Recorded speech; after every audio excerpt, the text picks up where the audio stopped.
4 novos vereadores assumem cadeiras na Câmara Municipal de Curitiba na próxima semana. São 2 parlamentares do PT, um do União Brasil e outro do Podemos. A substituição ocorre a partir do dia 1º de fevereiro, quando 3 vereadores deixam a casa para assumir vagas na Assembleia Legislativa do Paraná e uma vereadora eleita toma posse na Câmara dos Deputados. A solenidade de posse dos novos parlamentares está marcada para a próxima quarta-feira, na sede da Casa Legislativa Municipal, localizada aqui no centro de Curitiba.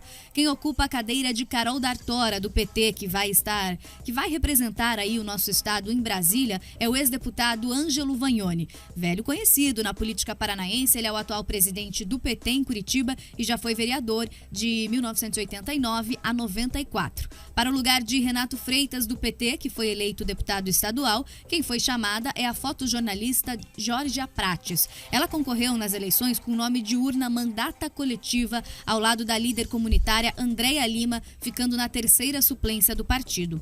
Rodrigo Reis fica com a vaga de Flávia Francischini, do União Brasil, que vai assumir o posto de parlamentar na Assembleia. Advogado, ele é filho da ex-vereadora Julieta Reis. E Bruno Pessutti entra na Câmara no lugar de Daniel Couto, do Podemos, que também vai para a Casa Estadual de Leis. Bruno é filho do ex-governador Orlando Pessutti e foi vereador por 2 mandatos, de 2013 a 2020. Mark. Você veja como a política ela não se recicla. A gente anunciou aqui 4 novos nomes.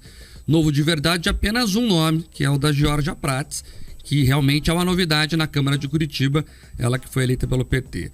O próprio PT que diz, renovar bases e todo aquele discurso de esquerda, não se renova, tanto assim que traz ali o Vagnoni, que é um nome da velha política paranaense.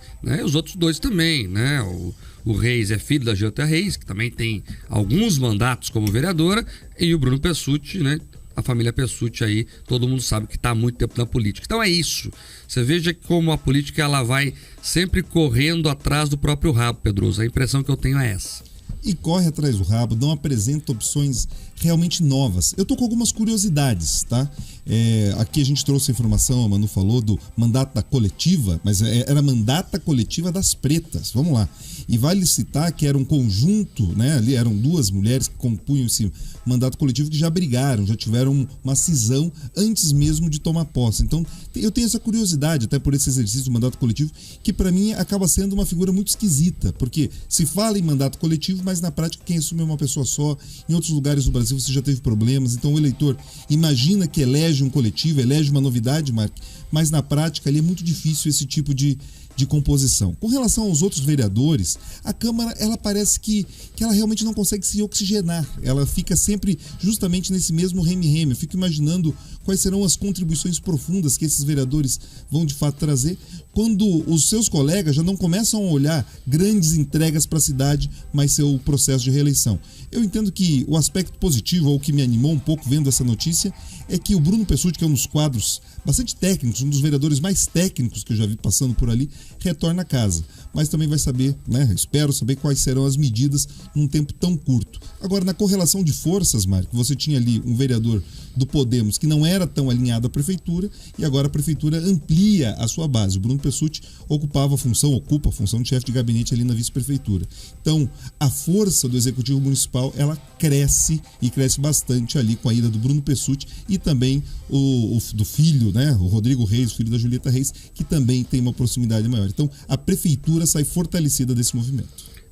O Reis é mais bolsonarista, flerta com o bolsonarista mais radical, mas claro, vai conversar com a prefeitura até pelo histórico que a sua mãe tem de sempre fazer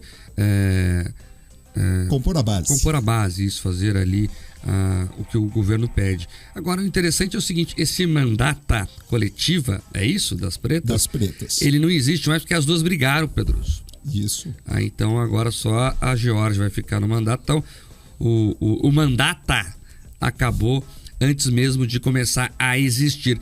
Sobre isso, quero puxar outro assunto aqui que é nacional, mas que cabe nesse momento, sobre a Dilma Rousseff, O Lula vai colocar ela num cargo estratégico, segundo o PT, para retomar aí a força da Dilma Rousseff no governo petista. E aí eu tô com dúvida e tô com uma curiosidade de que cargo ela vai ocupar. Será que ela vai ser embaixadora? Imagina a Dilma embaixadora. Podia ser embaixadora na Venezuela, na Argentina, em Cuba. Acho que tem o tamanho dela. Acho que ela seria tão boa embaixadora como foi presidente. Presidenta. Perdão aqui. Agora, a minha dúvida é o seguinte: se criarem um ministério, Pedroso, podem criar um ministério para ela também, né? Será que ela vai ser ministra ou ministre? Qual que é a tua opinião? Olha, é uma dúvida profunda. Na verdade é o seguinte, a Dilma começou com esse tipo de flexibilização ou mudança da norma, e vejo que realmente é um processo, Marco, você trouxe agora em tom provocativo, mas mostra que esse tipo de disputa, inclusive na língua portuguesa, é progressivo. Eles começaram tentando desconstruir a questão do título do cargo, do presidente, fizeram essa pataquada de trazer o presidenta, né? Daí eu começo a sentir saudade do presidento, que era o Michel Temer, enfim. Mas eles começam com essa flexibilização e daí agora vem esse gênero neutro. Então você tem uma escalada. Agora, quando você fala da Dilma, e a gente conversava até no bastidor, que ela quer alguma coisa que ela não precise passar pela sabatina do Senado. Isso foi o pedido dela. Ela tem trauma, ela foi julgada pelos senadores, e por mais que o Lula chame de golpe, faça essa cena toda no cenário internacional, peraí, o Renan Calheiros e tantos outros senadores que agora estão ali nos quentes braços e abraços do PT votaram contra ela. Então, ela não se sente confortável em voltar ali no Salão Azul e tal. Tem medo. Vamos lá, Pedroso, mas também é importante falar o seguinte: é um assunto importante que você trouxe, mas também para passar por uma sabatina precisa de uma certa força cognitiva ali. Você tem que saber responder as coisas, saber falar, saber explicar. Eu acho que também é importante observar isso. Talvez o receio seja duplo, né? Do histórico e também de, quem sabe, não derraparem uma sabatina ali, porque tem que saber responder pergunta, né, Pedroso? Tem que saber responder pergunta, e os temas são complexos. Vamos lá.